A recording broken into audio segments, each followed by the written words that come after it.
परमेश्वर पिता का धन्यवाद करते हैं। आज के दिन को फिर से उसने हमारे जीवन में जोड़ा अपनी बड़ी करुणा और दया में। उसका प्रेम के लिए धन्यवाद करते हैं, उसकी सर्वी सुरक्षा के लिए धन्यवाद करते हैं, जो सप्ताह भर संभाल के रखे और फिर से आज के दिन को हमारे जीवन में दिए हैं, ताकि अपने जीवित परमेश्वर के चरणों में आए, उनकी उपस्थिति में आए, उसके वचन के प्रकाश में आए और उसकी और महिमा स्तुति कर सके। इसलिए जीवित परमेश्वर का धन्यवाद करते हैं जो ऐसा अवसर हमें प्रदान करते हैं और लगातार प्रदान करते आ रहे हैं। इसलिए जीवित परमेश्वर का हम धन्यवाद करते हैं। आइए प्रार्थना करेंगे कि आज के दिन में भी परमेश्वर हमारी सहायता करें अपनी आत्मा के द्वारा। प्रेमी परमेश्वर पिता, स्वर्ग और पृथ्वी के स्वामी, महाराजाधिराज, अद्वैत अनादि परमेश्वर, हम आपकी स्तुति करते हैं, आपकी तारीफ करते हैं।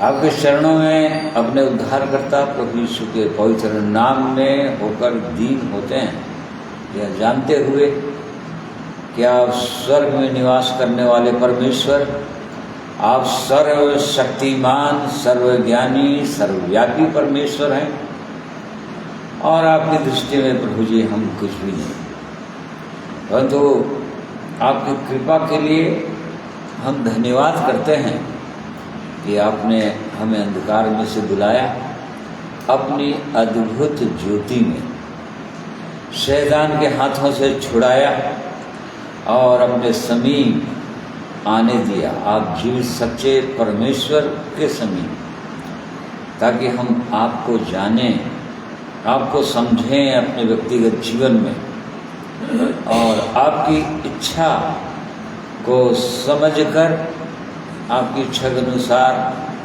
हम चलने पाएँ इस पृथ्वी पर जब तक हम यहाँ है।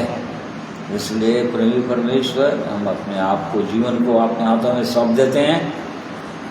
आपकी सहायता, आपकी अगुवाई चाहते हैं पिताजी। पवित्र आत्मा के द्वारा आप अब तक हमारी सहायता करते आए हैं।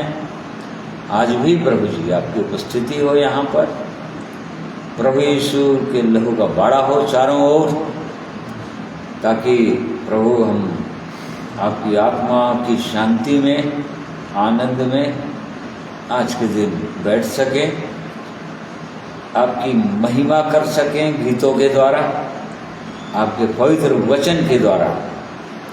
यहाँ पर आपके भवन में उठने बैठने, सुनने के लिए कानों को खोलकर रखने के द्वारा और आपके वचन को अपने हृदय के अंदर प्रभु जी हम बसा सकें, आपका हृदय हमारे अंदर राज्य करने पाए, ऐसी सहायता अगुवाई कीजिए। इसलिए आज के दिन में भी अपने आप को आपके हाथों में सौंप देता हूँ। अपने हरे प्रिय लोगों को, आज के दिन में जितने लोग ऑनलाइन जुड़े हुए हैं प्रभु जी, जुड़ते हैं, हर एक को आपके हाथों में सौंप देता हूँ। हमें से हर एक की सहायता अगुवाई कीजिए। प्रार्थना प्रभु यीशु के नाम में मांगते हैं, सुनिए ग्रहण। आमीन।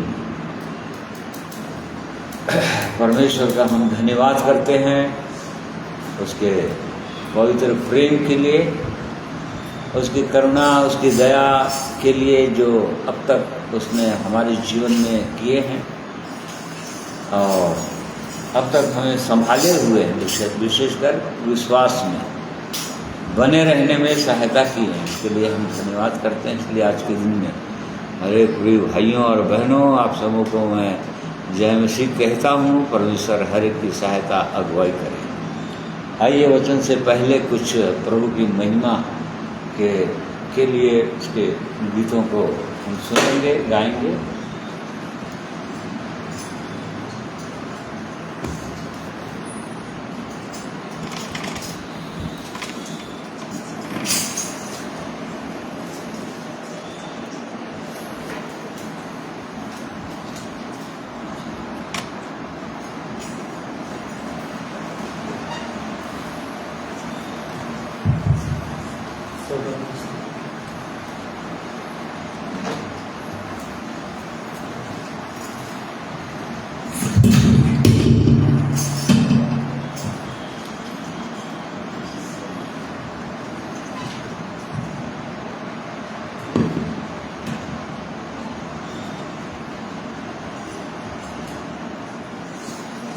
प्रभु यीशु मसीह के पवित्र नाम में आप सबों को सलाम, जय मसीह की।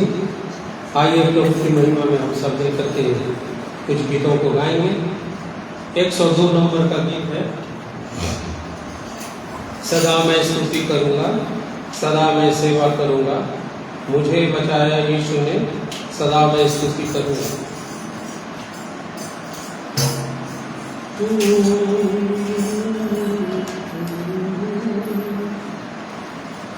सदा मैं स्तुति करूंगा, सदा मैं सेवा करूंगा, मुझे बचाया यीशु ने, सदा मैं स्तुति करूंगा, सदा मैं स्तुति करूंगा, सदा मैं सेवा करूंगा, मुझे बचाया यीशु ने, सदा मैं स्तुति करूंगा। मुझे बचाने आया जब मैं गुनाहों में था, मुझे बचाने आया जब मैं गुनाहों में था,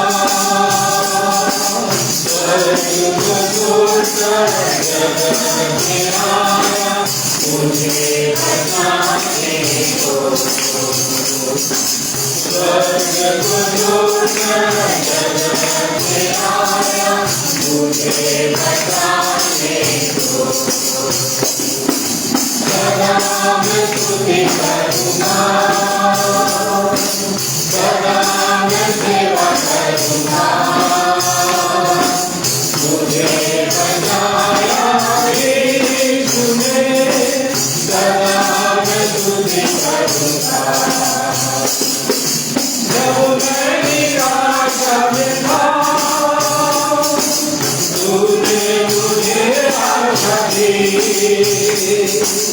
जब मैं निराशा में था,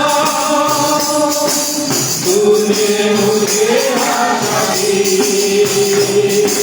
जगत में आया जीवन को दिया, पवित्र प्रेमी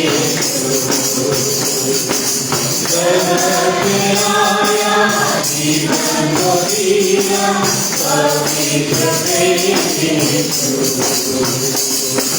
सदा मैं स्तुति करूंगा, सदा मैं सेवा करूंगा, मुझे बचाया यीशु ने, सदा मैं स्तुति करूंगा। प्रेमी प्रभु यीशु, बचाया तूने मुझे, प्रेमी प्रभु यीशु,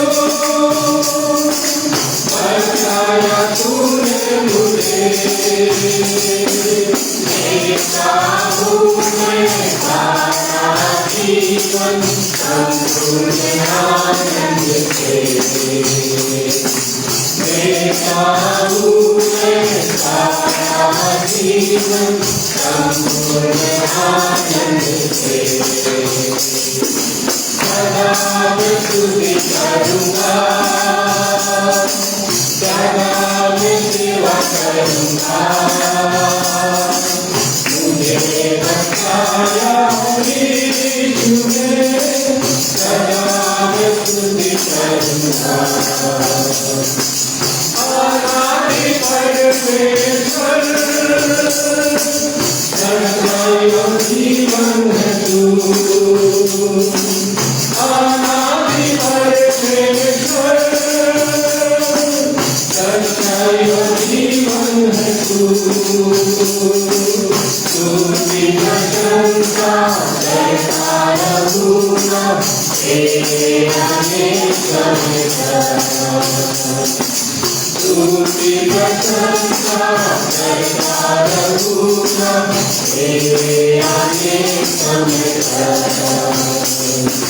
सदा मैं स्तुति करूंगा, सदा मैं करुणा तुझे बचाया यीशु ने सलाम तुझे करुणा। आइए प्रभु की महिमा में कोरस को गाएंगे। वो जीवित है जीवित है जीवित है सदा, और उसके आगे कितने गा सकते हैं हम लोग साथ में गाते हैं, उससे गाएंगे।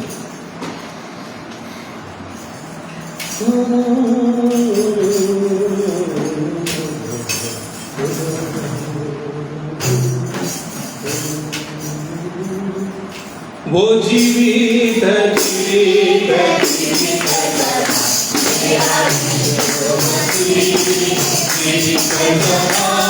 वो जीवित है जीवित है जीवित है।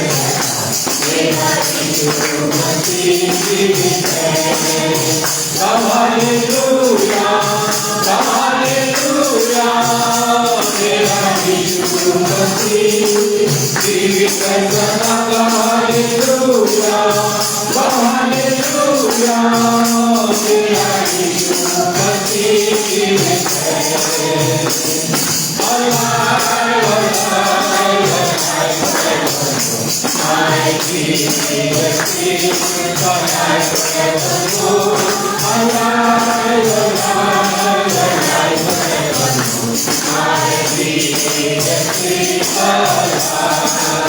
Sing hallelujah, sing hallelujah, my Jesus is alive forever. Sing hallelujah, sing hallelujah, my Jesus is alive. तुझे आंखों में नजर करूँगा धन्यवाद तेरा, तुझे आंखों में स्तुति करूँगा। मैं कहूँगा इंद्रिया हो भाने पाना, मैं खुश वाली आनंद दिया मुझे आनंद दिया, मैं खुश वाली आनंद दिया मुझे आनंद दिया, मैं खुश वाली आनंद दिया। I will enter His gate with singing my heart. I will enter His court with praise. I will sing the things that the Lord has made. I will not forget when He said, He has made me glad, He has made me glad. I will not forget when He said, He has made me glad, He has made me glad. I will not forget when He said, न तो बचे न शक्ति से पर मेरी आत्मा के द्वारा, न तो बचे न शक्ति से पर मेरी आत्मा के द्वारा।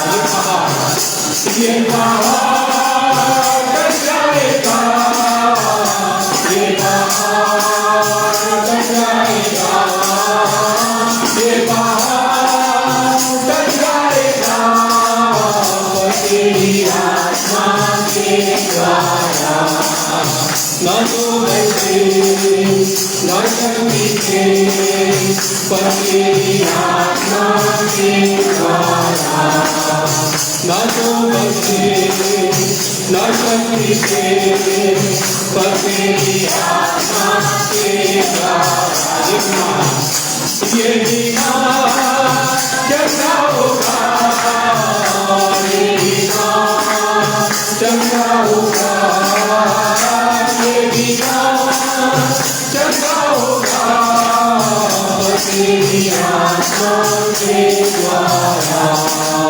न तो बचे न शक्ति से पर तेरी आत्मा के द्वारा, न तो बचे न शक्ति से पर तेरी आत्मा के द्वारा।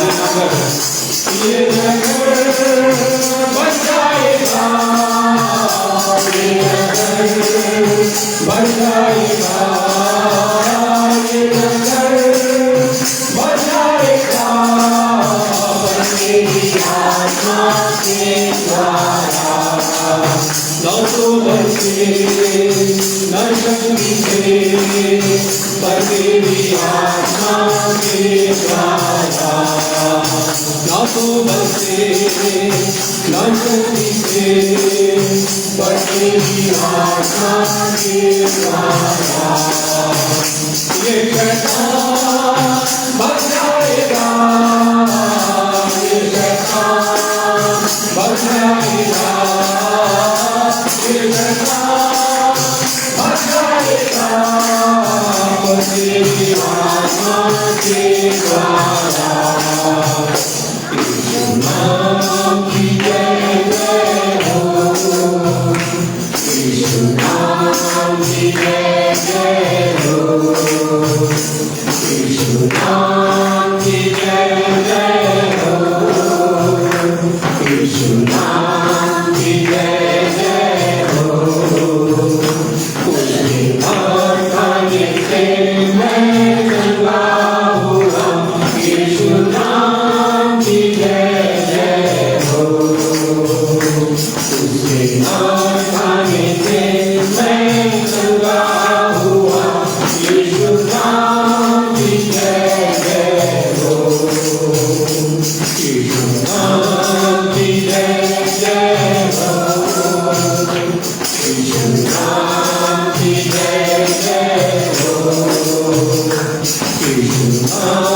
की जय जय हो, यीशु नाम की जय जय हो, यीशु नाम की जय जय हो।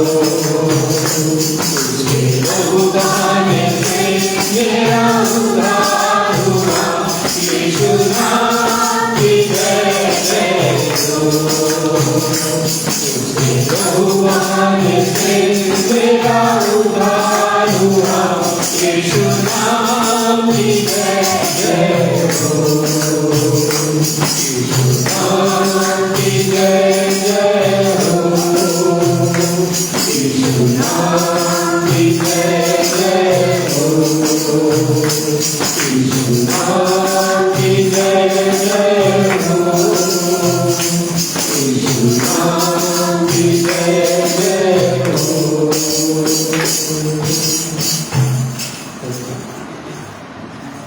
प्रभु की महिमा और स्तुति हो। आइए वचन भाग में जाएंगे, उससे पहले भाई उदय चौहान के द्वारा से प्रभु की महिमा में गीत सुनेंगे।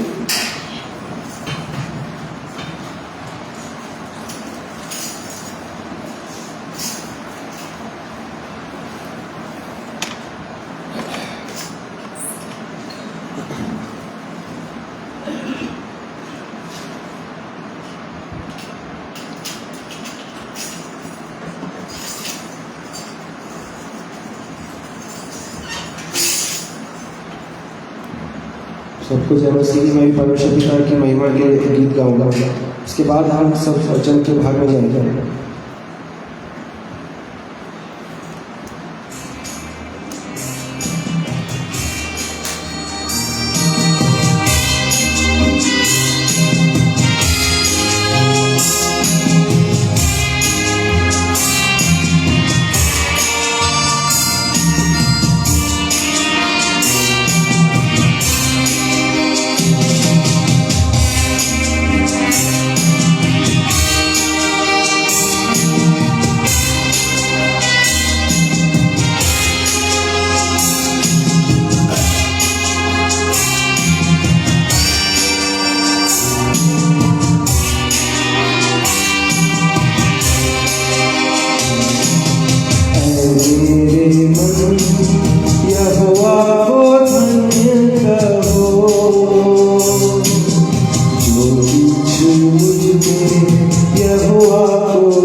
को क्षमा करता है, वही अधर्मों को क्षमा करता है, वही तो लोगों को चंगा करता है, वही तो लोगों को चंगा करता है, वही तो तेरे प्राण को नाशों से बचाता है, वही तो तेरे प्राण को नाशों से बचाता है। मेरे मन यहोवा को धन्य कहो, जो कुछ मुझ में यहोवा को धन्य कहो। मेरे मन यहोवा को धन्य कहो, जो कुछ मुझ में यहोवा को धन्य कहो।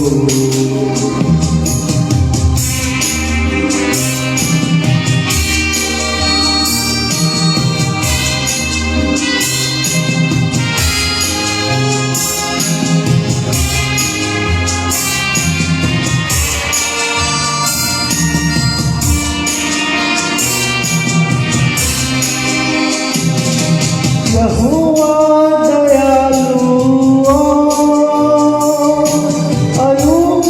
अनुग्रहकारी है, यहोवा दयालु अनुग्रहकारी है, विलंब से क्रोध करता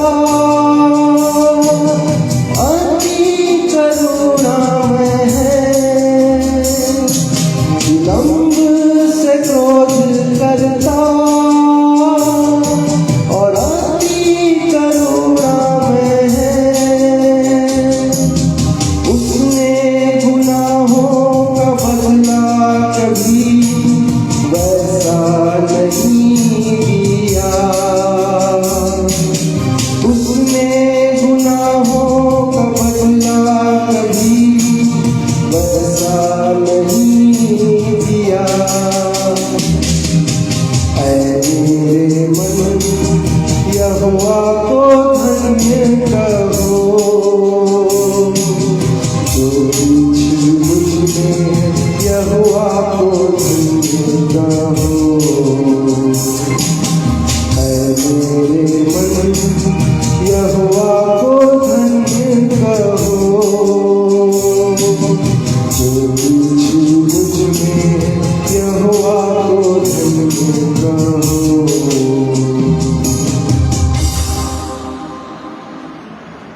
परमेश्वर पिता इस गीत के गाए जाने के द्वारा हम सबको आशीष प्रदान करें। यह गीत भजन संहिता 103 पर आधारित है और सचमुच में यहोवा को धन्य कहना चाहिए। हमें जो कुछ मुझ में है वो यहोवा को धन्य कहे। इसके लेख, इसके बोल मेरे दिल को बहुत ही छुआ और इसके गाए जाने के द्वारा हम सबको आशीष मिले। परमेश्वर पिता हम सबको आशीष प्रदान करें, सबको जय मसीह।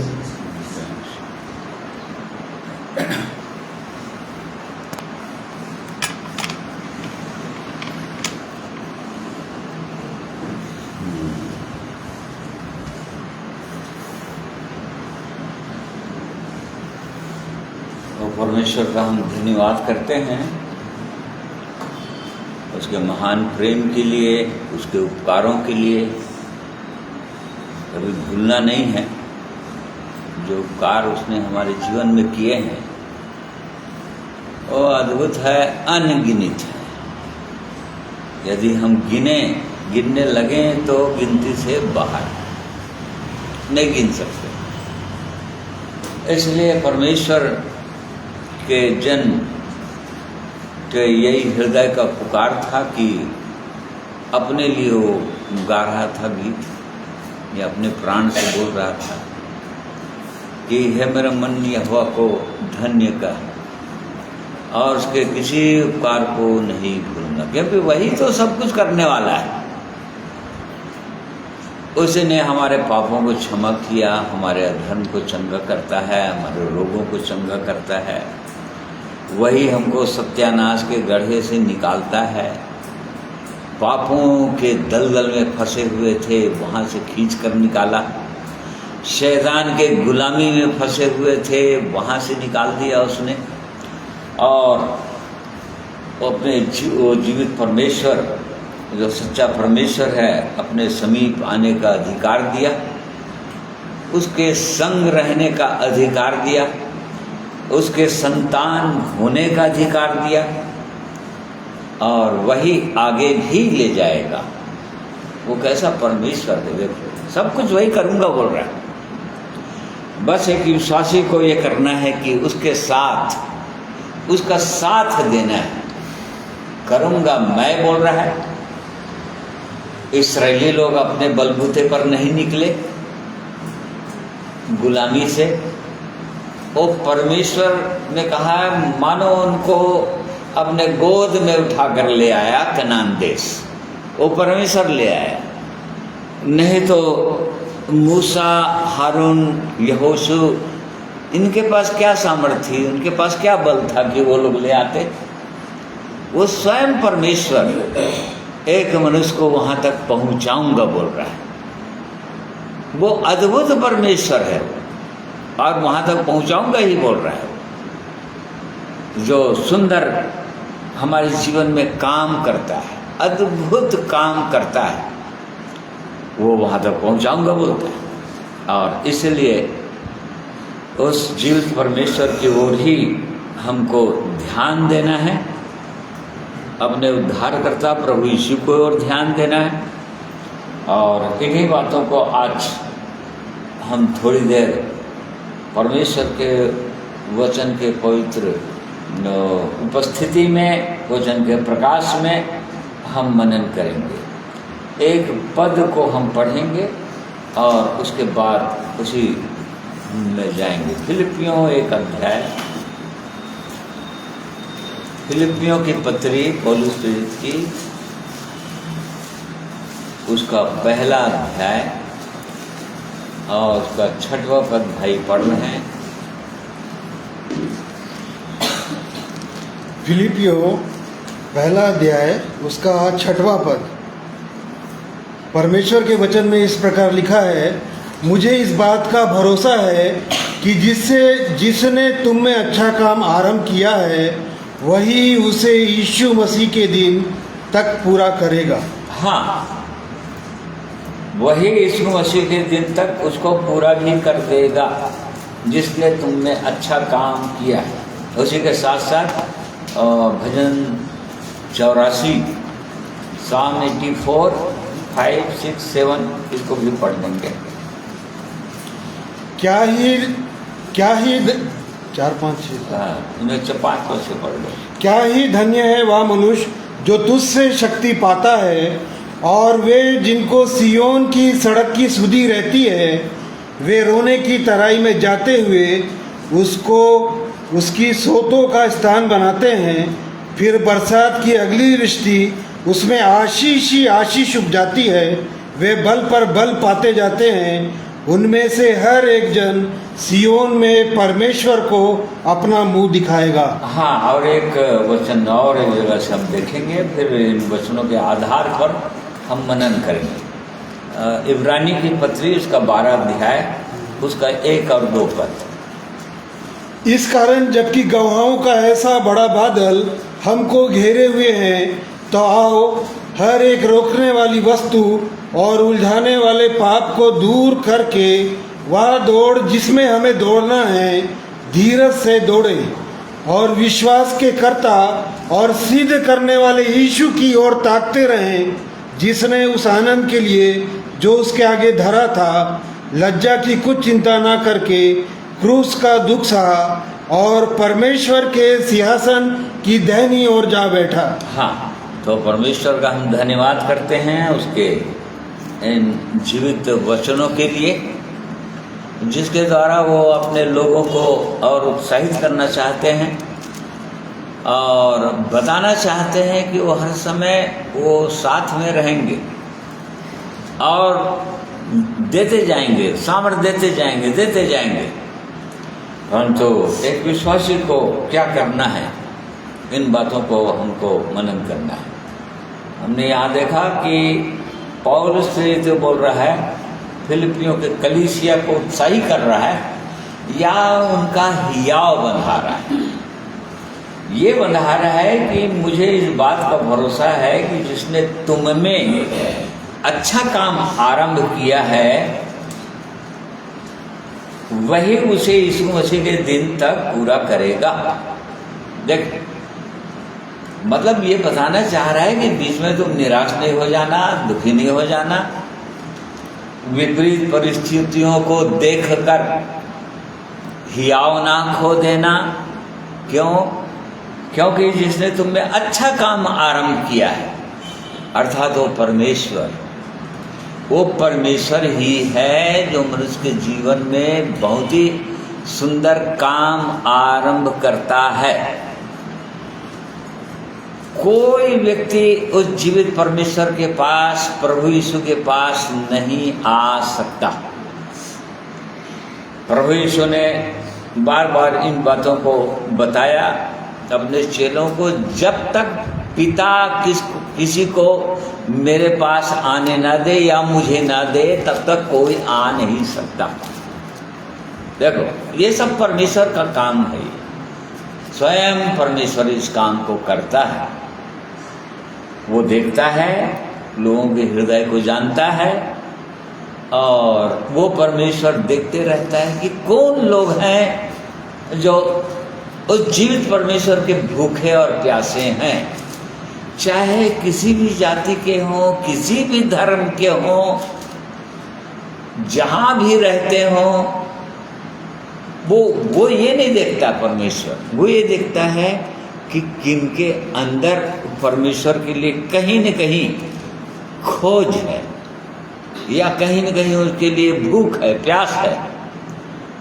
जैसे कि पतरस ने कहा, प्रेरितों का काम 11 अध्याय उसका देखो 35 पद,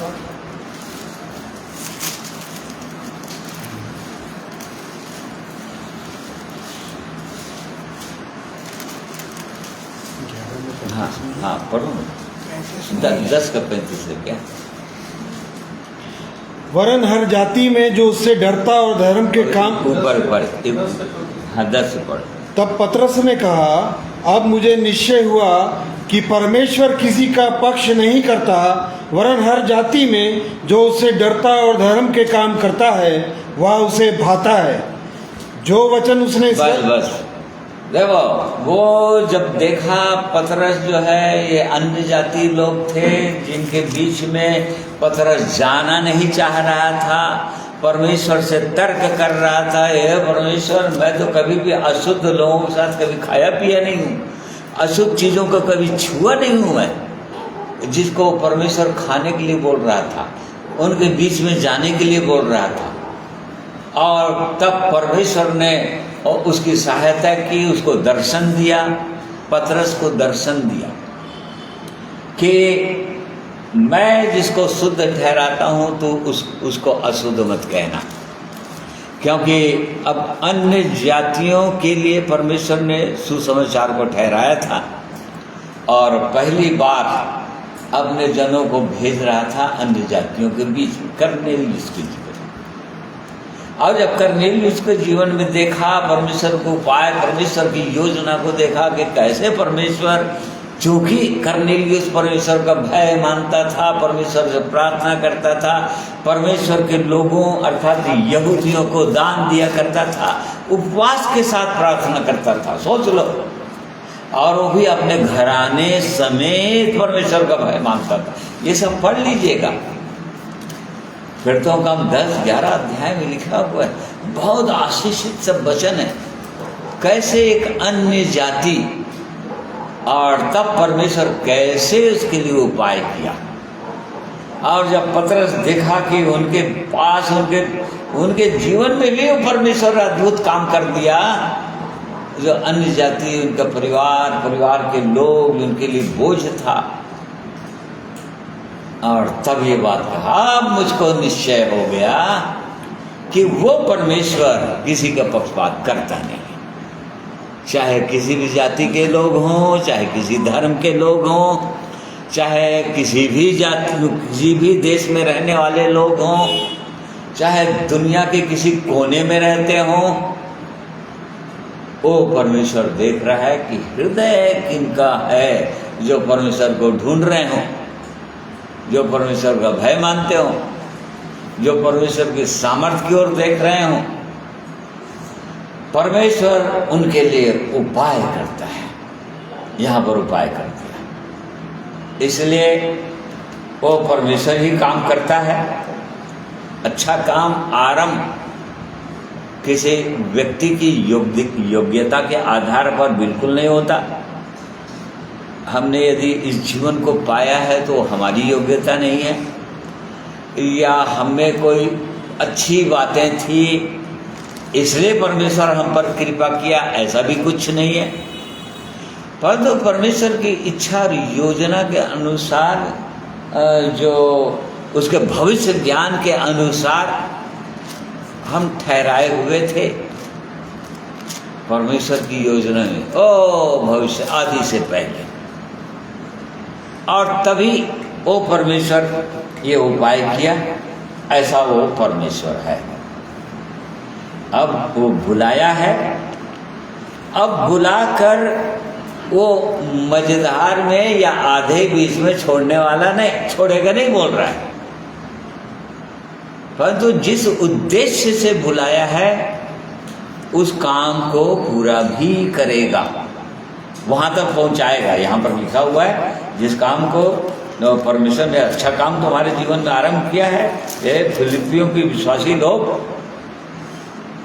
तुम लोग हियाव नहीं छोड़ना, क्योंकि वो परमेश्वर ही जो तुम्हारे अंदर अच्छा काम आरंभ किया है और उसे यीशु मसीह के दिन तक पूरा भी कर देगा, वो वही पूरा करेगा। हाँ, बस उसके संग संग चलना, जैसा वो बोलता है करते जाना। तुम नहीं जानते, तुम्हारे पास कोई सामर्थ्य नहीं है, तुम्हारे पास कोई योग्यता नहीं है, ये वो परमेश्वर जानता है, परंतु केवल चाहता है कि हम उसकी इच्छा के अनुसार चलें, जैसा जैसा बोलते जाता है करते जाएं। कहीं पर भी अपनी समझ, अपनी बुद्धि, अपना ज्ञान का सहारा न लेने पाए, बस इतना ही चाहता है परमेश्वर। तो उस काम को पूरा भी करेगा, जिस काम को आरंभ किया है पूरा करेगा। कैसे पूरा करेगा? इसी का 2 अध्याय और उसका 13 पद भी पढ़िए। क्योंकि परमेश्वर ही है जिसने अपनी सुइच्छा निमित्त तुम्हारे मन में इच्छा और काम दोनों बातों के करने का प्रभाव डाला है। हाँ, देखो, ओ अपने परमेश्वर ही है जो अपनी इच्छा निमित्त, वो परमेश्वर ही है जो अपनी इच्छा निमित्त तुम्हारे मन में, हाँ, इच्छा और काम, तुम्हारे मन में इच्छा, तुम्हारे मन में इच्छा उत्पन्न किया। देखो, परमेश्वर काम आरंभ करता है, नहीं जी, परमेश्वर के साथ अब मुझको चलना है, पापों का जीवन जीना नहीं है, संसार के साथ चलना नहीं है, चाहे कुछ भी हो जाए। और केवल इच्छा ही उत्पन्न नहीं करता, और काम भी, मतलब एबिलिटी भी देगा, योग्यता भी देगा। मतलब जो इच्छा उत्पन्न कर दिया उसने, अब वो शक्ति भी देगा, कहने का मतलब योग्यता भी देगा, वो वही परमेश्वर देगा। तब इस काम को आगे कर पाएंगे, तभी आगे चल पाएंगे। जो परमेश्वर बोलेगा तभी कर पाएंगे, नहीं तो कोई नहीं चल सकता, कोई नहीं कर सकता। परमेश्वर के सत्य जीवित मार्ग में, पवित्र मार्ग में कोई नहीं चल पाएगा, पर तो वो परमेश्वर ही करूँगा बोल दिया है और परमेश्वर करेगा। इसीलिए अब जो लोग इस मार्ग में आ जाते हैं, ये बोल रहा है जो हमने 84 अध्याय में देखा भजन संहिता के, कि 5वें पद में, क्या ही धन्य है मनुष्य जो तुझसे शक्ति पाता है और वे जिनको सियोन की सड़क की सुधि रहती है। देखो क्या ही धन्य है वो मनुष्य जो तुझसे शक्ति पाता है, अर्थात आगे बढ़ने के लिए, आगे चलने के लिए, आगे जो पहाड़ जैसा जीवन दिखाई देगा, वो कठिन जीवन जो दिखाई देगा, जो समस्याएं, जो विपत्तियां जो दिखाई देंगी, उसको हटाने की शक्ति वो परमेश्वर ही देगा। वो बोल रहा है, यही धन्य है वो मनुष्य जो तुझसे शक्ति पाता है। वो परमेश्वर से शक्ति पाते जाते हैं, वो परमेश्वर उनको सामर्थ्य देते ही जाएगा। जैसे जैसे आगे बढ़ते जाएंगे, वो परमेश्वर उस काम को करने के लिए वो सहायता करेगा, वो सामर्थ्य देते जाएगा, ये बोल रहा है। और वो देता ही है, वो परमेश्वर देगा ही, वो सामर्थ्य देगा ताकि आगे बढ़ सके। आगे बढ़ते जाएं, आगे बढ़ते जाएं, सामर्थ्य देता ही जाएगा।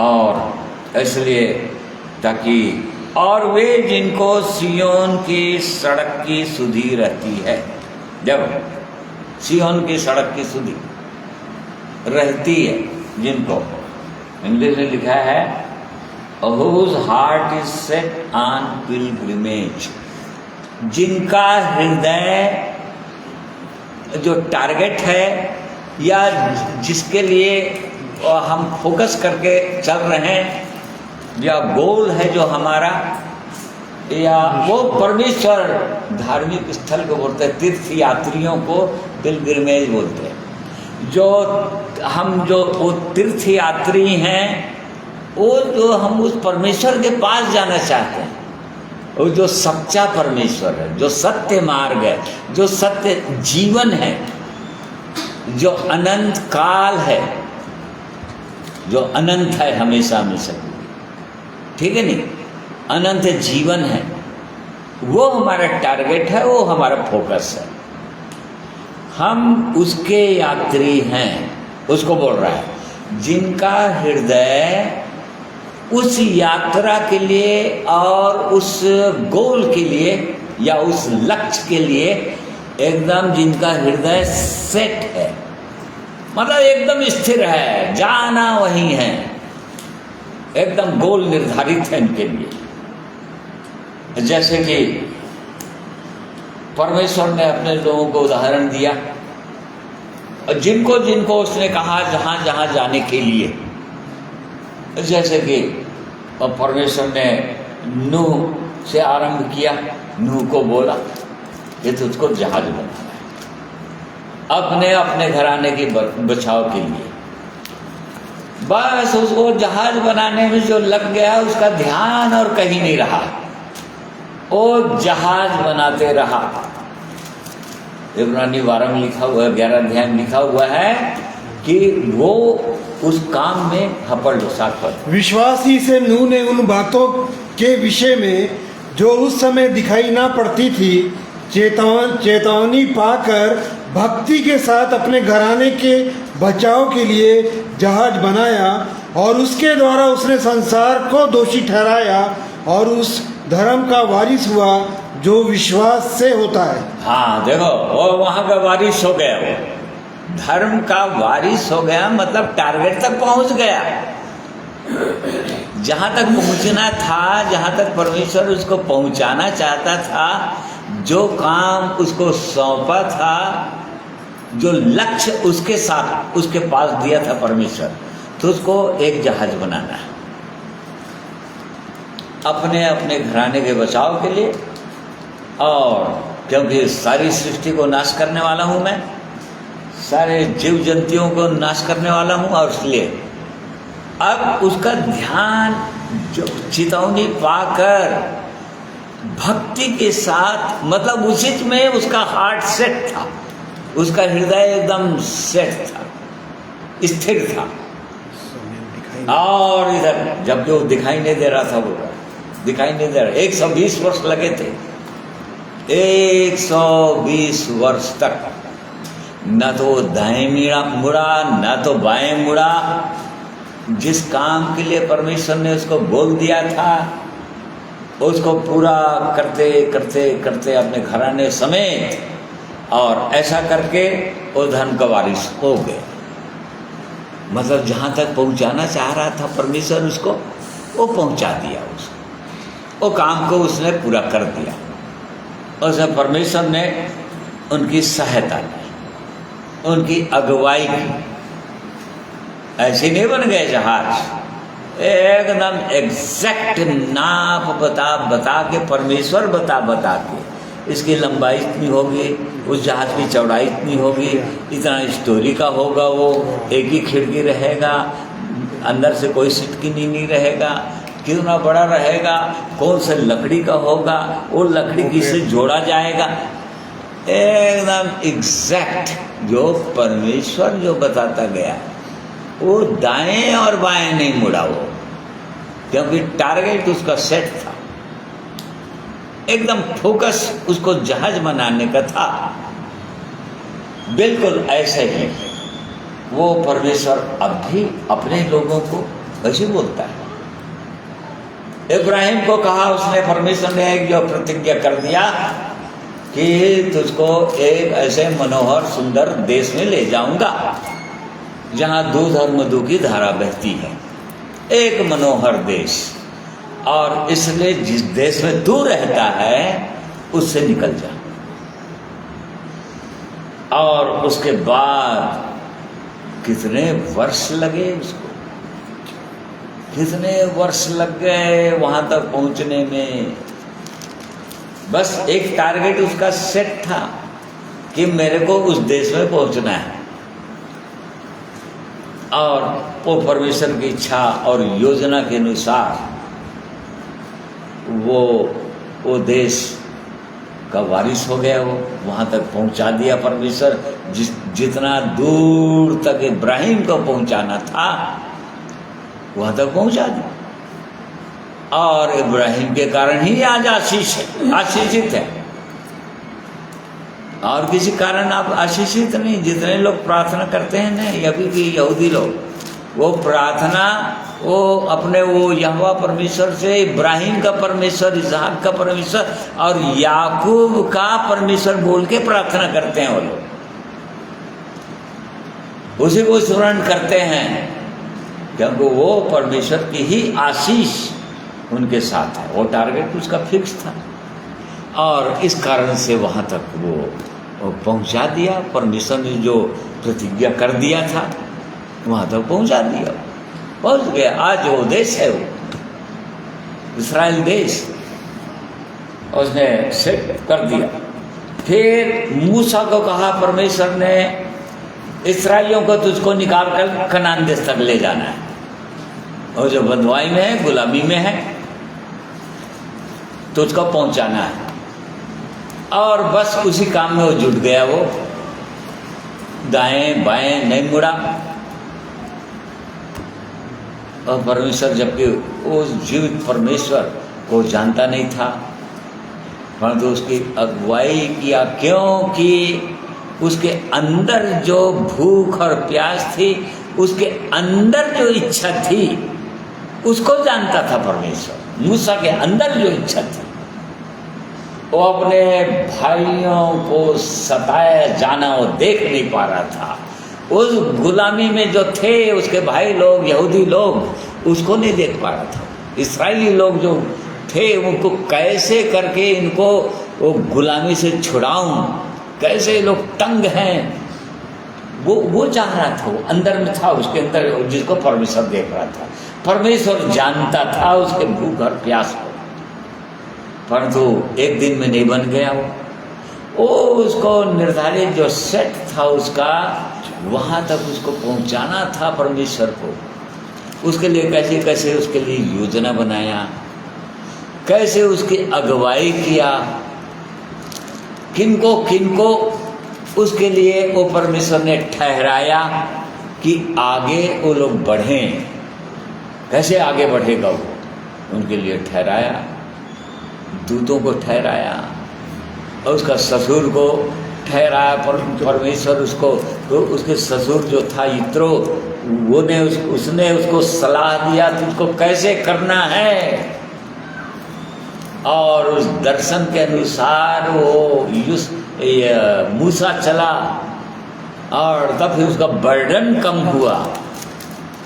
ऐसे नहीं पहुंच जाते हैं लोग। फिर उसके बाद जब फिर उसके बाद झाड़ी में उसको दर्शन दिया, परमेश्वर उसको दर्शन दिया, और तब फिर जब दर्शन देता गया और तब फिर उससे मिल गया, और तब साक्षात वो परमेश्वर से मिल गया। वो बता दिया कि मैं हूँ, वो परमेश्वर मैं हूँ जिसको मैं भेज रहा हूँ। तो क्रम से वो परमेश्वर वो काम करता रहा, परंतु वो देखता है कि जो गोल है, जो फोकस है, वो हृदय के अंदर सेट है कि नहीं, निर्धारित है कि नहीं, स्थिर है कि नहीं, और तभी तो आगे बढ़ पाएंगे, नहीं तो नहीं बढ़ पाएंगे। यदि गोल निर्धारित नहीं तो नहीं बढ़। आगे बढ़ते जाओ, आगे बढ़ते जाना, आगे बढ़ते जाना है, आगे बढ़ते ही जाना है, और तब आगे बढ़ते जाएंगे। ऐसे हर परमेश्वर के जनों का उदाहरण है बाइबल के अंदर। दानियल ने दानियल को परमेश्वर ने कहा, नहीं दानियल ने, दाऊद को परमेश्वर ने कहा तो उसको क्या बनाना है, मंदिर बनाना है, मेरे लिए निवास स्थान बनाना है। और तब फिर उसने वो आरंभ कर दिया, उस काम को आरंभ कर दिया, दाएं बाएं कुछ नहीं कुछ सारा मटेरियल इकट्ठा कर दिया। यद्यपि हम जानते हैं कि उसका पुत्र सलोमन ने बनाया, परंतु सारा जो दर्शन दिया था उसको दिया था दाऊद को, और सारा मटेरियल दाऊद ने इकट्ठा किया था, और तब फिर वो मंदिर बन गया। इसी प्रकार से वो करता आया।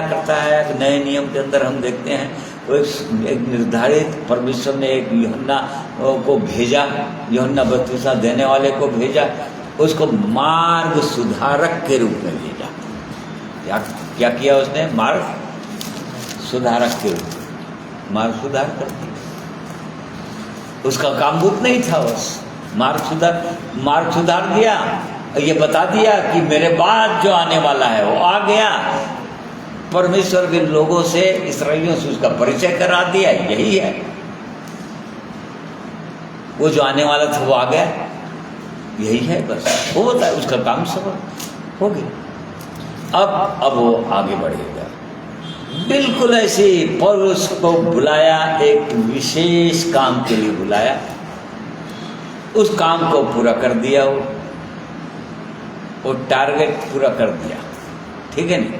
वो दौड़ जो उसके लिए जो सेट था, उसने क्या कहा, मेरा चुना हुआ पात्र। हाँ, वो चुना हुआ पात्र है, उसके लिए क्या था,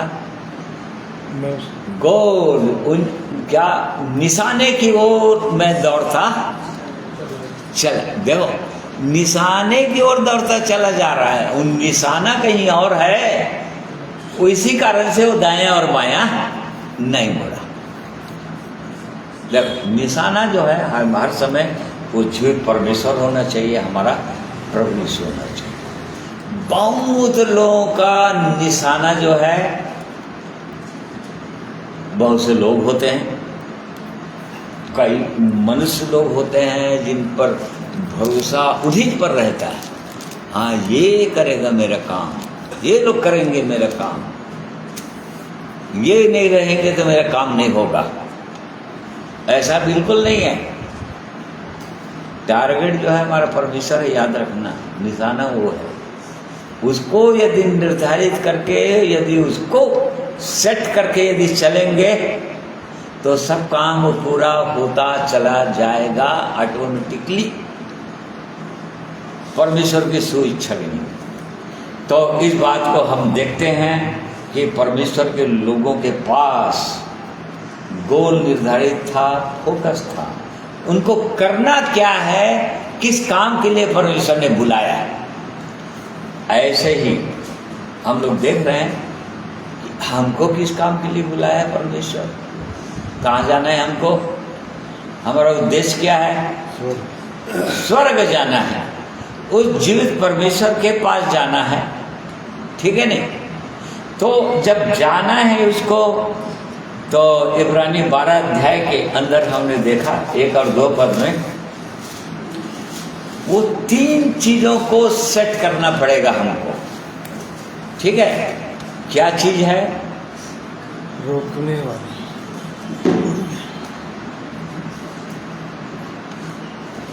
विश्वास के कर्ता और सिद्ध करने वाले यीशु की ओर ताकना है। देखो 3 चीजों को देखना है। किसको देखना है हमको, प्रभु यीशु को देखना, ठीक है, प्रभु यीशु को देखना, क्योंकि वही सिद्ध करने वाला, वो विश्वास के कर्ता है, मतलब वही परमेश्वर है जिसने हमारे अंदर अपनी सुइच्छा के कारण, देखो हमारी सुइच्छा नहीं, वो हमारी इच्छा को पूरा करने के लिए नहीं, अपनी इच्छा को पूरा करने के लिए, अपनी सुइच्छा निमित्त, वो परमेश्वर की इच्छा थी, वो परमेश्वर की योजना थी, वो परमेश्वर हमारे लिए कोई काम निर्धारित करके रखा हुआ था, ठीक है नहीं। और जो हम उसमें पढ़ते हैं इफिसी 2 अध्याय उसका 10वां पद पढ़िए बोला,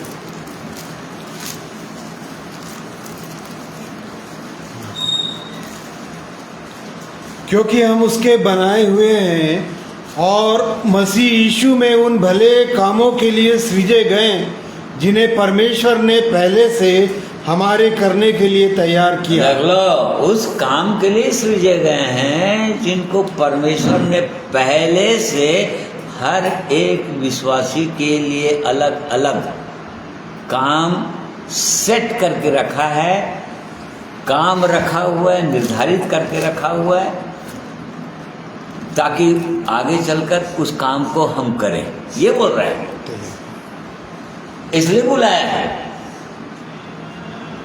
तो यदि उसके लिए हमको बुलाया है तो हमको इन चीजों को ध्यान देना पड़ेगा। यहाँ पर लिखा है इसलिए उस पर ध्यान करो, मतलब अपने प्रभु यीशु पर ध्यान करो।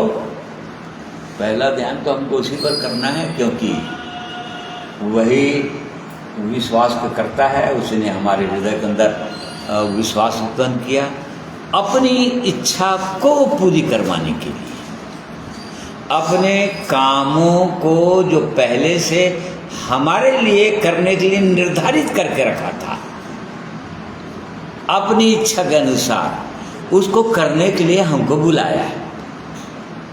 तो जो काम वो करने के लिए बुलाया है उसको हमको, वो हमारा गोल है, उसको हमको करना है, ठीक है नहीं। उस काम को करते जाना है, करते जाना है, और टारगेट जो फाइनल टारगेट है वो हमारा स्वर्ग है या परमेश्वर के पास जाना है। तो यहाँ पर उसको करना है, प्रभु यीशु को करना है, प्रभु यीशु की ओर देखना है।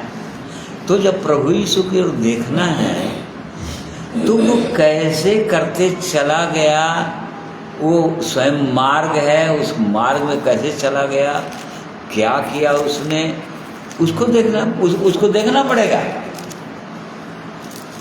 तब तो वहां पर हम चल पाएंगे। कैसे चला उसको देखना पड़ेगा, तभी तो हम देख पाएंगे। तो नीति वचन 26 अध्याय 23 अध्याय, इसको 26 है कि 26 को 23 को 26।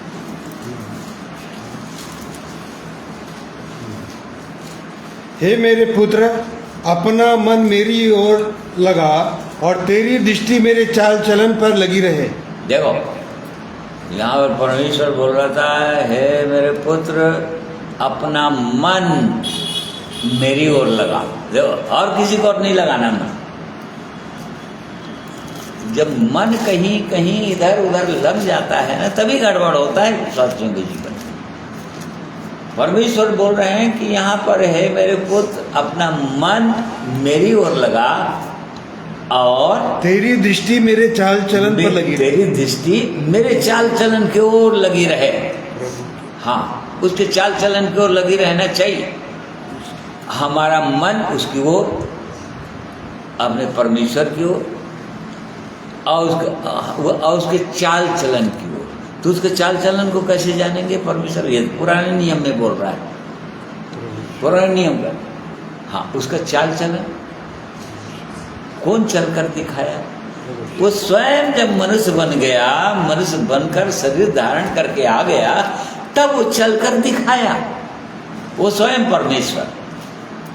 और वही बोल रहा है कि अपना मन मेरी ओर लगाना और तेरी दृष्टि भी मेरी चाल चलन की ओर लगी रहे। देखो, उसी पर ध्यान देना है और तभी वहां तक पहुंचेंगे। तो देखो, जो हमारे टारगेट है ना, वहां तक पहुंचेंगे। 3 चीजों को हमारा ध्यान रहेगा तब। इन चीजों पर ध्यान नहीं लगाएंगे तो नहीं पहुंच पाएंगे, आगे नहीं बढ़ पाएंगे। परमेश्वर बोल रहा है आगे मैं ले जाऊंगा तुमको, परंतु ध्यान जो है इन बातों पर लगा देना। तेरी दृष्टि मेरे चाल चलन पर लगी रहे। उसकी चाल चलन पर लगी रही है। इसको कैसे जानेंगे? वो कैसे चला? पहले ही हमने 2 उसका छठवां पढ़ो वाला।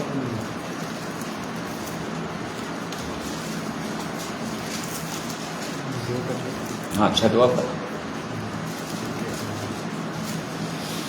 जो कोई यह कहता है मैं उसमें बना रहता हूँ, उसे चाहिए कि आप ही वैसा ही चले जैसा वह चलता था। हाँ, जैसा वो चलता था। प्रभु यीशु जैसे चलते थे वैसे ही क्या करो। जो कोई ये कहता है कि मैं उसमें बना रहता हूँ, उसे चाहिए कि आप ही वैसा ही चले जैसा वो चलता था। और पुराने नियम में बोल रहा था अपने लोगों को, तेरी दृष्टि, तेरा मन मेरी ओर लगी रहे और तेरी दृष्टि भी मेरे चाल चलन की ओर लगी रहे। तो कैसे चलता था प्रभु? इसको तो देखना पड़ेगा। ये सुसमाचार में मिलेगा, पत्रियों में मिलेगा। जो परमेश्वर के लोगों ने जो उनको बारीकी से देखा अपने जीवन में चलते हुए, उन्होंने लिख दिया। पतरस जो बारीकी से देखा था, सुना था, उसने लिख दिया। वो गाली सुनकर गाली नहीं देता था, किसी को धमकी नहीं देता था, अपने आप को सच्चे नहीं के हाथ में सौंप देता था, क्योंकि वो बारीकी से देखा था उसको चलते हुए, ऐसा काम करते हुए उसने लिख दिया। अब वो बोल रहा है कि जैसा वो चलता था वैसे चलो। तुम्हारी दृष्टि, परमेश्वर के लोगों की दृष्टि, अपने स्वामी, अपने प्रभु यीशु जो हमारे विश्वास का करता है, जिसने हमारे हृदय के अंदर बहुत स्वर्गीय विश्वास को उत्पन्न किया। यह तो नीचे का विश्वास नहीं है, ये मानसिक बुद्धि वाला विश्वास नहीं है। मनुष्यों के ज्ञान पर जो विश्वास हो जाता है वो मसीह परिवार में पैदा होने के कारण से, वो वाला विश्वास से उद्धार कभी नहीं होता है। वो परमेश्वर विश्वास उत्पन्न करता है, तब वो उद्धार होता है किसी का। तो इस पर हमको ध्यान देना है, अपने जीवित परमेश्वर पर, और तभी हम आगे बढ़ पाएंगे। और दूसरी बात, उसमें ध्यान देने वाली बात यह है कि वो कैसे चला, बोल रहा है उसकी चाल चलन की ओर ध्यान, मतलब यात्रा कैसे किया, कैसे चलता रहा 33.5 साल तक, 33.5 साल तक कैसे चला, इस चीज को देखना। मतलब यात्रा, पिलग्रिमेज, हम जा रहे हैं कि उस यात्रा में जा रहे हैं, उस टारगेट तक पहुंचने के लिए जा रहे हैं, उससे मिलने जा रहे हैं, उसके संग रहने के लिए जा रहे हैं, और इसलिए वो यात्रा वो जरूरी है। हम कैसे चल रहे हैं, कैसे जा रहे हैं, बिल्कुल कैसे जा रहे हैं, ये तो देखना ही पड़ेगा, देखना ही पड़ेगा।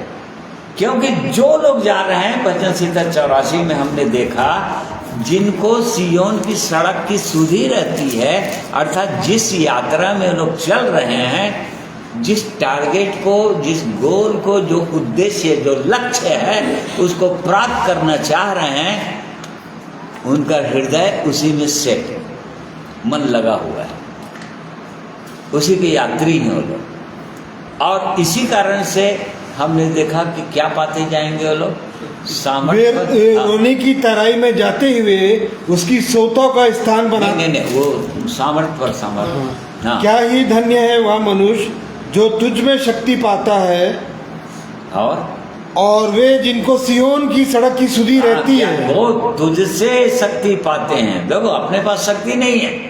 पौलुस प्रेरित ने कहा, वो जो मुझको सामर्थ्य देता है, मैं सब कुछ कर सकता हूँ। मेरे पास तो कोई योग्यता नहीं, वो पहले बोल दिया, मेरे पास कोई शक्ति नहीं। और हमको भी ये जानना चाहिए कि हमारे पास कोई शक्ति नहीं, हमारे पास कोई योग्यता नहीं। वो जो सामर्थ्य देगा, तो क्या ही धन्य है वे जो तुझसे शक्ति पाते हैं। रोज रोज रोज शक्ति पाते हैं, डेली शक्ति पाते हैं। प्रभु, आज के दिन में मुझको चलाना प्रभु इस कठिन मार्ग में, कि कोई बुराई मेरे जीवन में ना होने पाए। ठीक है, यदि कोई भी परीक्षाएं आती है, विपत्तियां आती है, तो उन पर मैं जय पाऊं, जयवंत पाऊं, जयवंत हो जाऊं। बिना शक्ति के कैसे करके जय पाएंगे? बिना पवित्र आत्मा की शक्ति की कैसे जय पाएंगे? जय पा ही नहीं पाएंगे। टारगेट फिक्स रहेगा तो जय पाते जाएंगे, चलते रहेंगे तो परमेश्वर शक्ति पर शक्ति देता चला जाएगा। और क्योंकि मार्ग में जो हमारा टारगेट है, गोल है, लक्ष्य है, उसमें हम पाने के लिए चले जा रहे हैं, इसलिए परमेश्वर वो शक्ति पर शक्ति देते ही चला जाएगा, ये बोलना चाह रहा है। और अंत में फिर वो उसको वचन पढ़, और अय्यूब 17 अध्याय उसका 9 पद।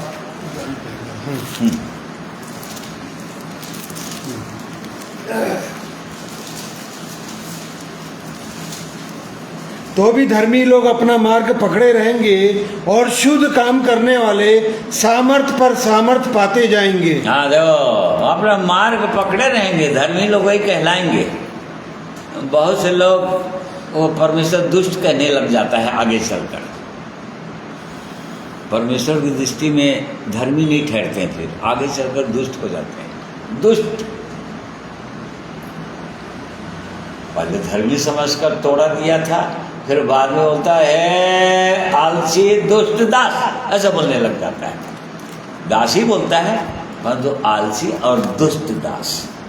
देख लो, जो लोग उस मार्ग को पकड़े रहते हैं, जो लोग अपने हृदय को शुद्ध रखते हैं, अपने हृदय को शुद्ध रखते हुए, यहाँ पर क्या बोल रहे हैं, मार्ग को पकड़े रहते हैं। मार्ग पकड़े रहेंगे, हाँ, मार्ग को पकड़े रहेंगे और शुद्ध काम करने वाले, यार स्टार लिखा हुआ है, शुद्ध हाथ वाला, हाँ, सामर्थ पर सामर्थ पाते जाएंगे। सामर्थ पर सामर्थ पाते रहेंगे। देखो, जो लोग अपने इस मार्ग में, जिस मार्ग में चल रहे हैं ना, जो यात्रा में हैं, यदि उसको पकड़े रहेंगे तब सामर्थ पर सामर्थ मिलता रहेगा, क्योंकि हृदय भी शुद्ध रहेगा, उनके हाथ शुद्ध रहेंगे। वो परमेश्वर, उसी का 23 अध्याय, हाँ, 10 और 11 पद भी पढ़। परंतु वह जानता है कि मैं कैसी चाल चला हूँ, और जब वह मुझे ता लेगा तब मैं सोने के समान निकलूँगा। मेरे पैर उसके मार्गों में स्थिर रहे, और मैं उसी का मार्ग बिना मुड़े थामे रहा। उसकी आज्ञा का पालन करने से मैं ना हटा, और मैंने उसके वचन अपनी इच्छा से कहीं अधिक काम के जानकर सुरक्षित रखे। देखो, अय्यूब बोल रहा है, वो ऐसे ही आशीष के कारण नहीं हो गया, दुगना दुगना आशीष, double portion, blessings of double portion. आखिरी में ऐसे नहीं हो गया, वो बिना मुड़े बोल रहा है, जिस मार्ग में मैं चलता रहा उसको थामे ही रहा, मुड़ा नहीं, दाएं और बाएं नहीं मुड़ा। कितनी पत्तियां आने के बाद भी, कितनी तकलीफ आने के बाद भी, कितना पीड़ा होने के बाद भी मार्ग को नहीं छोड़ा, उसी से मार्ग को पकड़ा रहा बिना मुड़े, मतलब दाएं बाएं कहीं नहीं मुड़ा। और इसी कारण से वो परमेश्वर वहां तक पहुंचा दिया, वो बारिश का कारण बना दिया, दुगने आशीष का कारण बना दिया, और विश्वासियों के लिए और प्रभु यीशु के पीछे चलने वालों के लिए उदाहरण बना दिया, आदर्श बना दिया। तो बिना मुड़े थामे रहना, मार्ग को देखता हुआ चल, मार्ग को देखता हुआ चलना। एक तो टारगेट प्रभु यीशु को ध्यान देना है, वो कैसे चला, वो कौन है, क्या है, उसी ने हमारे हृदय के अंदर वो इच्छा उत्पन्न किया, और वही विश्वास बने रहना चाहिए कि अंत तक पूरा करेगा भी, पीछे छोड़ेगा नहीं, हो कहीं पर मझधार में नहीं छोड़ने वाला। परंतु उस मार्ग को जो लोग बिना मुड़े पकड़े रहेंगे उनको ले जाएगा। बहुत सारे लोग दाएं बाएं हो जाते हैं इस जीवन में आने के बाद, मन और किसी बातों पर लगाना शुरू कर देते हैं, वो जीवित परमेश्वर पर नहीं लगाते, वहां से हटा लेते हैं। संसार पर नए नियम के अंदर में पौलुस लिख रहा था तीमुथियुस को, ओ भला संसार, देमास ने संसार को प्रिय जानकर हाँ पढ़, मेरे पास शीघ्र आने का प्रयत्न कर, क्योंकि देमास ने इस संसार को प्रिय जानकर मुझे छोड़ दिया और थिस्सलुनीकियों को चला गया। देखो ऐसा उदाहरण भी है, बाइबल के अंदर सब उदाहरण भरा हुआ है। जो लोग मार्ग में चलते रहे उनका भी उदाहरण है, जो बिना मुड़े चलते रहे, दुखों को उठाते हुए चलते रहे, उनका उदाहरण परमेश्वर ने रख दिया है बाइबल के अंदर, कैरेक्टर्स को। और जो लोग बहुत सुंदर जीवन, पौलुस के साथ चलने वाला व्यक्ति कैसा जीवन रहा होगा, जो पौलुस के साथ चलता था, पौलुस के संगति में था, उसका जीवन कैसा रहा होगा, सोच के देखो। परंतु अब उसी के विषय में पौलुस पे बोल रहा है, देमास वो अब संसार प्रिय लगने लगा, वो अपना मन संसार में लगाने लग गया, इसीलिए उसने मुझे छोड़ दिया। क्योंकि संसार प्रिय लगने लगा, संसार की अभिलाषाएं प्रिय लगने लगी। अब परमेश्वर छूट जाएगा, प्रभु के लोग छूट जाएंगे, मार्ग चेंज हो गया। देखो मार्ग को पकड़े ना, मार्ग को देखना पड़ेगा। पहला चीज हमने देखा, प्रभु यीशु पर ध्यान करना पड़ेगा, उसके जीवन पर ध्यान करना पड़ेगा, उसके चाल चलन पर ध्यान करते हुए मार्ग को पकड़े रहना पड़ेगा। और तीसरा चीज मेन, प्रभु यीशु क्या देखता रहा, तो दूसरा पद पढ़ लो, इब्रानी 12 अध्याय का।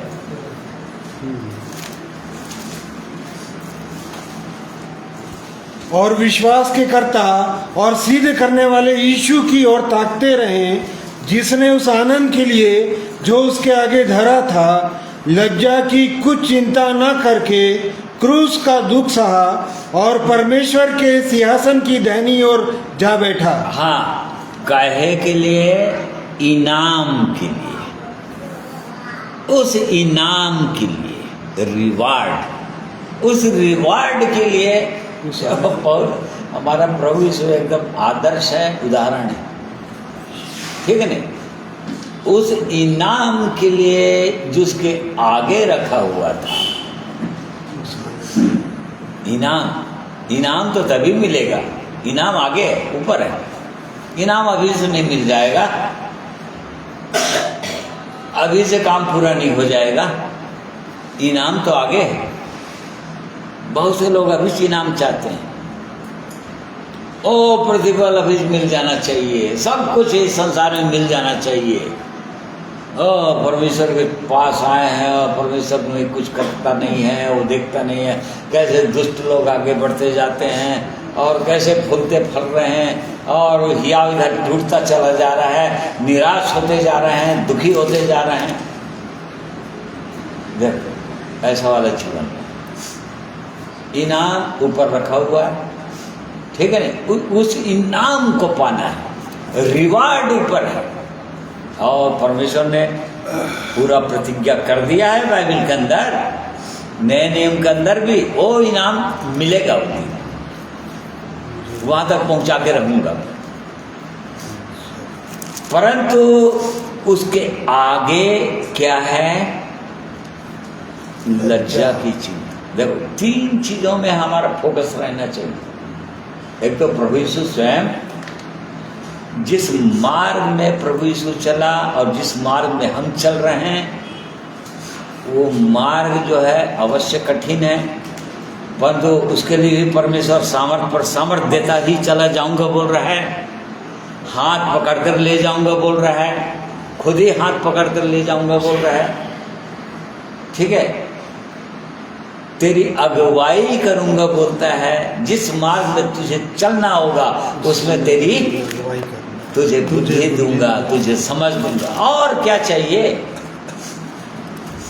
भजन संहिता 25 में लिखा हुआ है, हाँ पढ़ 8 पर। 25 नहीं है, 32 का 8। मैं तुझे बुद्धि दूंगा और जिस मार्ग में तुझे चलना होगा उसमें मैं तेरी अगुवाई करूंगा। मैं तुझ पर कृपा दृष्टि रखूंगा और सम्मति दिया करूंगा। देख लो कैसे बोल रहे हैं परमेश्वर।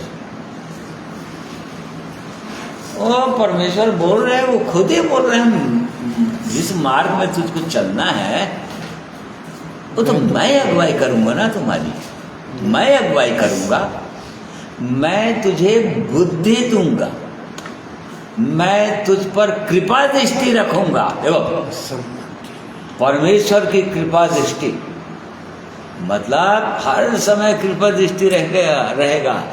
अय्यूब का चमड़ा गल गल कर गिर रहा था, परमेश्वर की कृपा दृष्टि उस पर थी, वो देख रहा था। अब अय्यूब मेरा दास, और तो शैतान ने चैलेंज किया था ना परमेश्वर को, देखना तेरे मुंह पर गाली देगा, तेरे मुंह पर इनकार कर देगा तेरा, ठीक है नहीं। वो शैतान को बताना चाह रहा था कि जिनको मैं बुला लेता हूँ ना, और जिनको मैं चुनूंगा, और जिनको मैं ले जाऊंगा, जिनको मैं बुद्धि दूंगा, जिनको मैं सामर्थ्य दूंगा, वो कितना सहनशील होगा, जो सीमा से मतलब लिमिट से बाहर रहेगा, वहां तक सहनशील बना दूंगा। वो दिखा दिया शैतान ने। क्या सोच रहा है परमेश्वर जो है? पौलुस भी यही बोलता है। पौलुस क्या बोलता है? पहले तो 1:15 पद में यह बात सच है और हर प्रकार से मानने के योग्य है कि मसीह यीशु पापियों का उद्धार करने के लिए जगत में आया, जिनमें सबसे बड़ा मैं हूँ। पर मुझ पर इसलिए दया हुई कि मुझ सबसे बड़े पापी में यीशु मसीह अपनी पूरी सहनशीलता दिखाए, कि जो लोग उस पर अनंत जीवन के लिए विश्वास करेंगे उनके लिए मैं एक आदर्श बनूं। हाँ देख लो, आदर्श बना दिया पौलुस को। परमेश्वर पूरी सहनशीलता दिखाए बोल रहा है। देखो पुराने नियम के अंदर अय्यूब के जीवन में पूरी सहनशीलता दिखाया परमेश्वर। पुराने नियम के लोगों पूरी सहनशीलता दिखा दिया। इससे ज्यादा और क्या हो सकता है बोल दिया कि चमड़ा जो है गल गल के गिर रहा है। और उसके बाद भी बोला उसने, खाल के उतर जाने के बाद भी मुझे निश्चय मेरा छुड़ाने वाला जीवित है और हाँ, मुझे तो निश्चय है कि मेरा छुड़ाने वाला जीवित है और वह हाँ पढ़ो ना, पढ़ो। अंत में कौन सा? पृथ्वी पर खड़ा होगा और अपनी खाल के इस प्रकार नष्ट हो जाने के बाद भी मैं शरीर में होकर परमेश्वर का दर्शन पाऊंगा। क्या विश्वास है, क्या धीरज है उसका, अय्यूब का, क्या सहनशीलता है उसकी। पौलुस भी बोल रहा है इधर, मुझे सबसे बड़े पापी में परमेश्वर ने इसलिए दया किया, इसलिए चुना कि अपनी पूरी सहनशीलता, देख लो, अपनी पूरी सहनशीलता। प्रभु यीशु को केवल एक बार 39 कोड़े मारे गए थे। पौलुस कहता है अपनी गवाही में, 5 बार मुझको 39 कोड़े मारे गए, 5 बार, 3 बार बेतें पड़ी। और पूरा वर्णन करता है 2 कुरिन्थियों 11 अध्याय के अंदर, हम पढ़ नहीं रहे हैं उसको, परंतु जब पूरी सहनशीलता दिखाए। क्या सोचते हैं आप? वो परमेश्वर जो है अद्भुत परमेश्वर। और तब आगे चलकर बोलता है पौलुस प्रेरित कि मैं अपनी दौड़ पूरा कर लिया, मैंने अपनी यात्रा पूरी कर ली, मैं चलकर दिखा दिया पूरी रीति चल के। अब वो धर्म का मुकुट, वो इनाम मेरे लिए रखा हुआ है।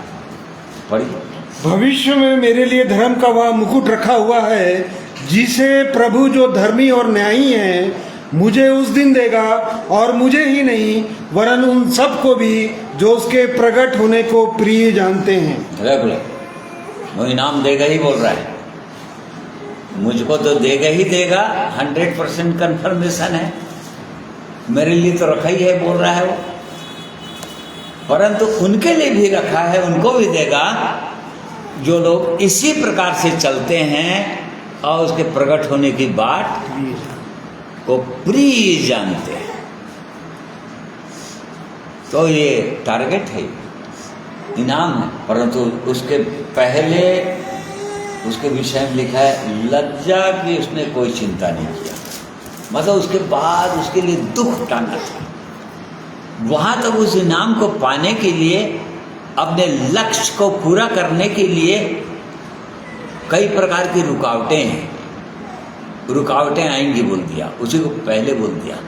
हर प्रकार की रोकने वाली वस्तु, उलझाने वाले पाप को, कई प्रकार की रुकावटें आएंगी।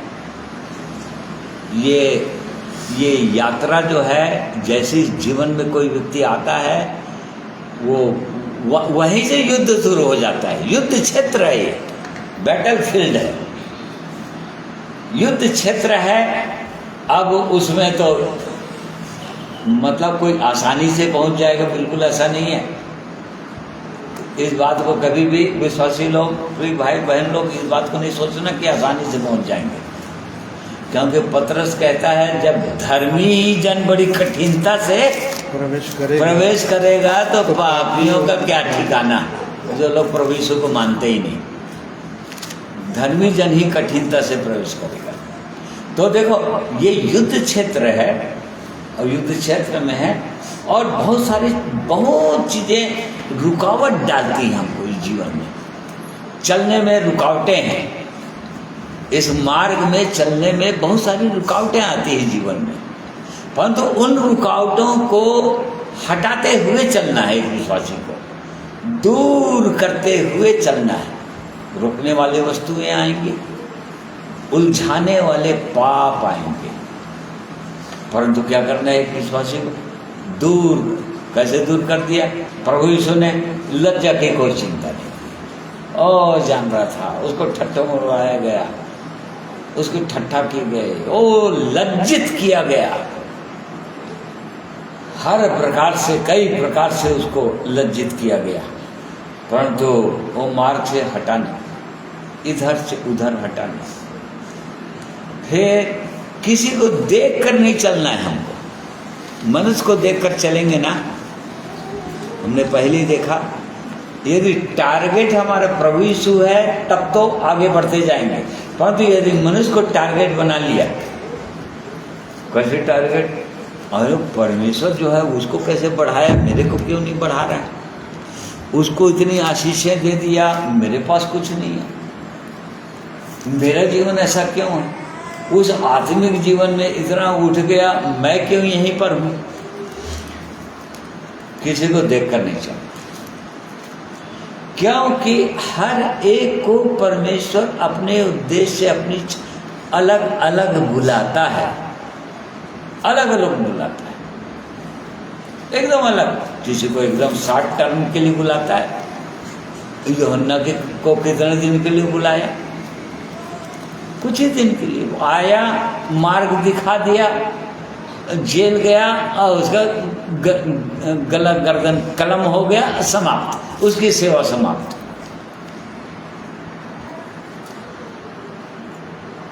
पौलुस प्रेरित आया, लंबी यात्रा किया और उसकी सेवा समाप्त।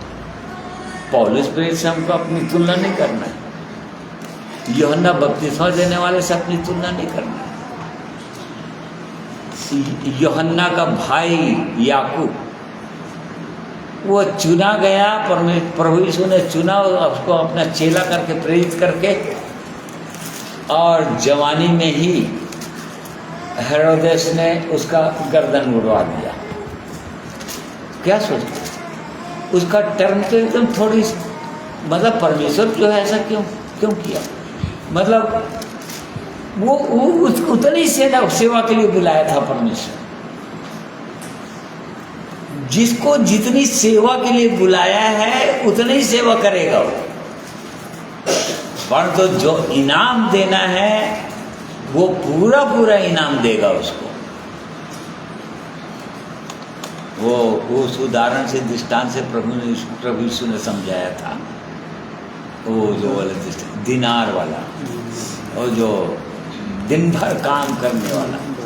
हाँ, दिन भर काम करो, शुरू से आए गांव सा, सुबह से चुन लिया, एक 2 दिनार मिलेगा, फिर शाम तक 5 बजे तक काम किया, किसी को 4 बजे बुलाया, और उसके बाद इनाम एकदम बराबर दे दिया। क्योंकि बुलाया था, जिस काम के लिए बुलाया था उस काम को उसने पूरा कर दिया, बस हो गया उसका काम पूरा। परमेश्वर की इच्छा में उसने पूरा कर दिया। किसी को देखना नहीं, किसी मनुष्य को मत देखिए। हमारा जो टारगेट है, उद्देश्य है, वो इनाम है, वो ऊपर रखा हुआ, स्वर्ग में रखा हुआ। स्वर्ग के लिए ऊपर बुलाया है परमेश्वर ने हमको। लक्ष्य हमारा ऊपर रहे, हमारी दृष्टि प्रभु यीशु को रहे, स्वयं प्रभु यीशु की ओर ध्यान देना है। और जो यात्रा है, जो मार्ग में प्रभु यीशु कैसे चला, उस मार्ग में परमेश्वर के लोग कैसे चले, उस मार्ग में हमने देख लिया। अय्यूब कैसे चला, पौलुस कैसे चला, परमेश्वर के लोग और कैसे चले। हम ये पत्रियों हम पढ़ सकते हैं, देख सकते हैं हम कैसे चल रहे हैं। हमको भी वैसे चलना है, बिल्कुल वैसे ही चलना है। चलना था हमको वैसे ही चलना है जैसे प्रभु यीशु चला। तो इस प्रकार से हियाव नहीं तोड़ना, हियाव नहीं टूटना नहीं चाहिए। क्योंकि प्रभु यीशु के सामने लज्जा है, उसने लज्जा की चिंता नहीं किया। भारी पीड़ा, भारी वेदना उसको सहनी पड़ी, ठीक है। तो दुख और क्लेश तो सहना ही पड़ेगा। परंतु जिस परमेश्वर ने प्रतिज्ञा कर दिया है, जो काम मैंने अच्छा काम आरंभ किया है एक विश्वासी के अंदर, उसको प्रभु यीशु मसीह के दिन तक, अर्थात प्रभु यीशु मसीह के आने के दिन तक उसको पूरा कर ही दूंगा, करूंगा। प्रतिदिन शक्ति दूंगा, प्रतिदिन तुम्हारा बोझ उठाऊंगा। हमारा ऐसा परमेश्वर है जो प्रतिदिन हमारा बोझ, मतलब प्रतिदिन तुम आनंदित रहोगे, प्रतिदिन हल्का महसूस करते रहोगे, किसी प्रकार से चिंता नहीं रहेगी कि जीवन के अंदर। ऐसा हो परमेश्वर। और इस कारण से, और हाँ, वो उसको और 1-2 पद पढ़ लो, वो भजन संहिता 84 अध्याय। हाँ, 7वां पद। वे बल पर बल, 6 और 7।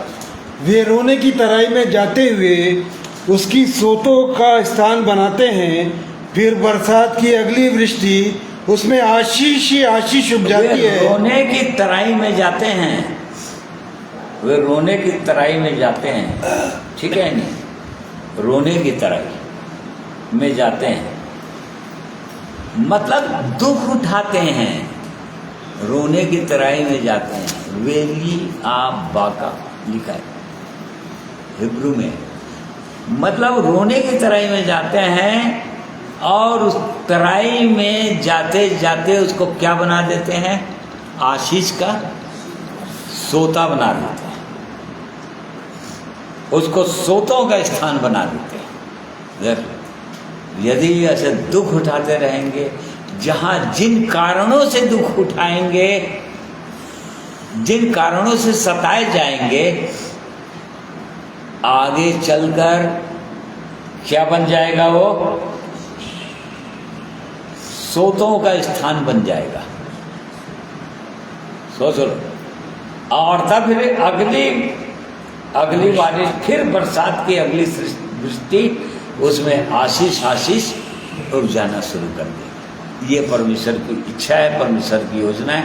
और तब आगे वे बल पर बल पाते जाते हैं, उनमें से हर एक जन सियोन में परमेश्वर को अपना मुंह दिखाएगा। अर्थात उस टारगेट तक, उस लक्ष्य तक पहुंची जाएंगे, बल पर बल पाते जाएंगे, आगे बढ़ते ही जाएंगे लोग, और सियोन में पहुंच जाएंगे और अपना मुंह दिखा लेंगे। एक दिन प्रभु यीशु को देख पाएंगे, अपना मुंह दिखा सकेंगे,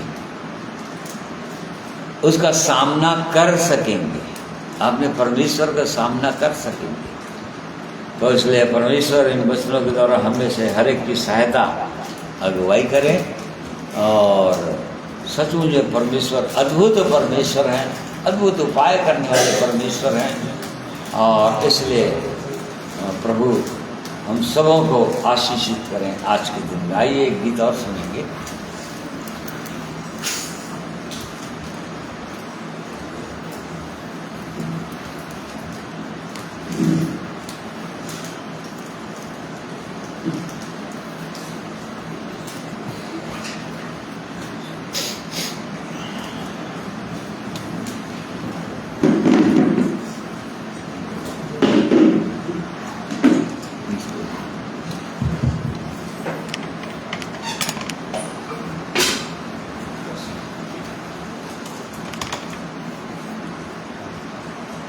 परमेश्वर पिता का धन्यवाद वचनों के लिए।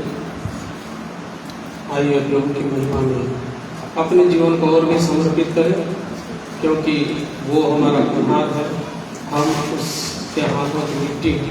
यदि मिट्टी के जैसे हम उस कुम्हार के हाथों में अपने आप को समर्पित कर दें, तो हमारे मार्ग को वही सरल करेगा और हम उस तक पहुँच पाएंगे। प्रभु की महिमा स्तुति हो। इस गीत को हम सब प्रभु की महिमा में सुनेंगे।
सुबह मेरी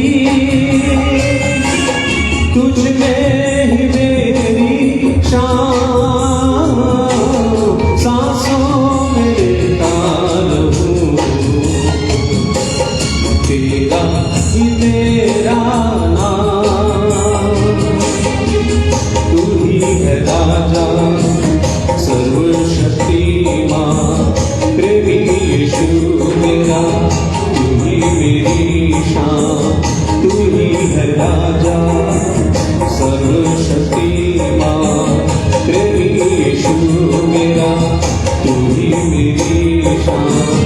खुदा कृपा कर मुझ पर,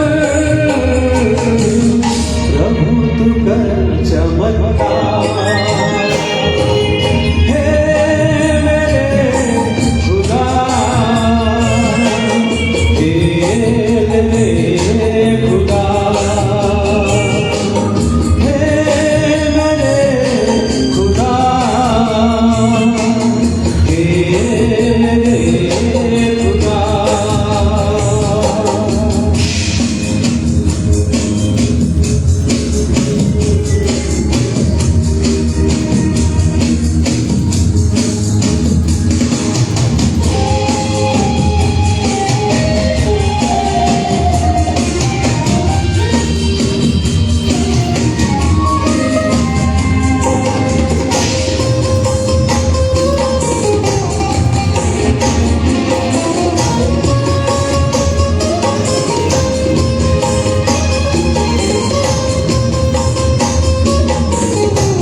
आपकी स्तुति हो, सचमुच में आप महान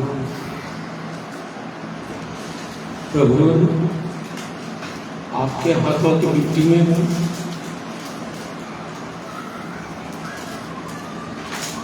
दया करके अपने उजाले में हमें चलाना, हमारे जीवन के अंधकार में रहें प्रभु की स्तुति में।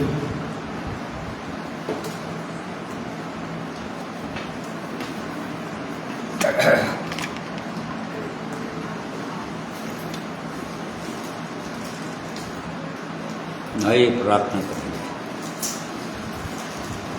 अनुग्रहकारी दयालु प्रेमी परमेश्वर पिता, आपका धन्यवाद करते हैं आपके अद्भुत महान प्रेम के लिए, आपके अनंत की योजना के लिए। आप एक मनुष्य के लिए अद्भुत उपाय करते हैं प्रभु। आपका प्रेम अथाह है, आपका वचन अनमोल है, कीमती है, मीठा है, मधुर सा भी मीठा। आपका धन्यवाद करते हैं। आज के दिन में भी आपने हमारी सहायता की अपने पवित्र वचन के द्वारा। आप प्रभु यीशु, आप जीवित परमेश्वर हैं, आप मार्ग, सत्य और जीवन हैं। आप अनंत काल के पिता हैं, शांति के राजकुमार हैं।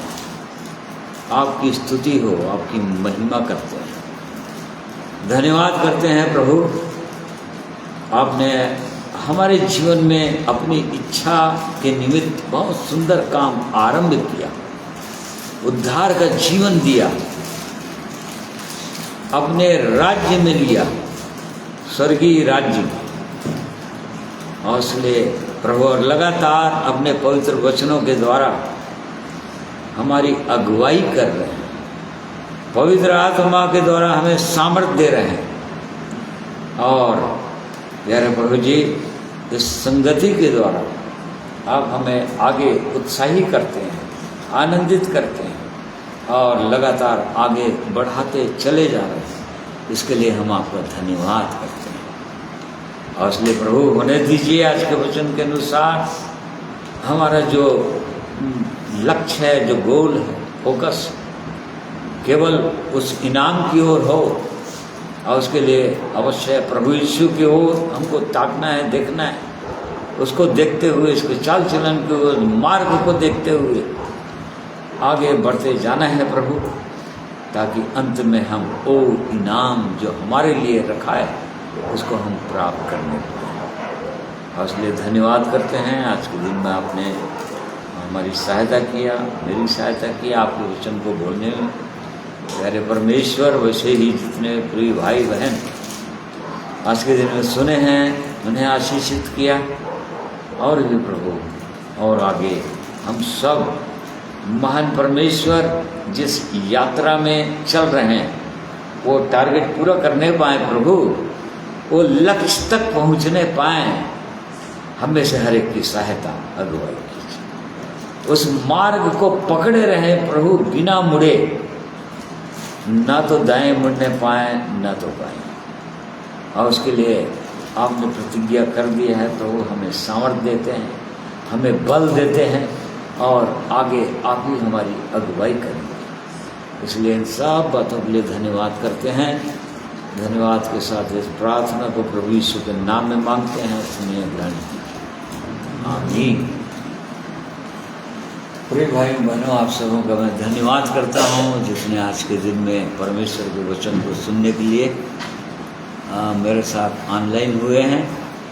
आपने परमेश्वर के वचन को सुना है, इसके अनुसार अवश्य अपने जीवनों को देखिए और इस जिस मार्ग में चल रहे हैं मनुष्य जी, परमेश्वर हम सबों की अगुवाई करे और सामर्थ्य दे दुखों में भी, और